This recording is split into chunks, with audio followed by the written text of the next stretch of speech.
Karmayogi.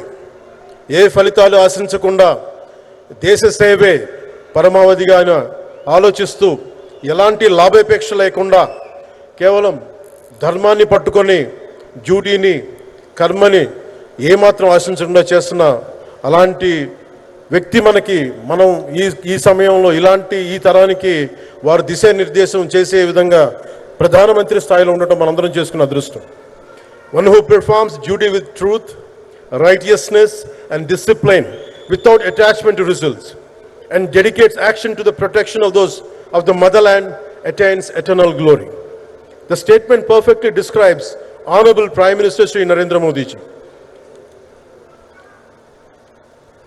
Our Honorable Prime Minister Shri Narendra Modi ji is not just leading a government, ఆయన ప్రభుత్వాన్ని ఒకటే నడపట్లేదు, రెండు తరాల్ని నడుపుతూ ఒక ఆల్ఫా రాబోయే ఇప్పుడు పుట్టిన బిడ్డలకి దిశానిర్దేశం చేస్తున్నారు.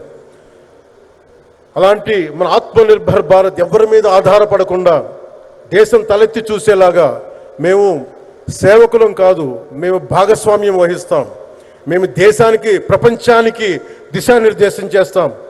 భారత్ అగ్రగామి, అంతేగాని కూర్చోబెట్టి చేతులు మడుచుకొని మేము భయపడతా ఉండే దేశం కాదు. తలెత్తుకొని పొగరగా ఒక దేశపు జెండా ఎంత పొగరుగా ఉంటుందో అంత పొగరుతోటి భారతదేశాన్ని ప్రపంచ పటంలో నిలబెట్టిన మోదీ గారు మనకి ఈ రోజున ఈ కార్యక్రమానికి విచ్చేసి, ప్రత్యేకించి మొన్న గూగుల్లో వచ్చింది, అలాగే ఈ రోజున ముఖ్యంగా దాదాపు 13,000 కోట్ల పైచిలుకుతోటి ఈ రోజున మనకి పెట్టుబడులు వస్తూ ఉన్నాయి.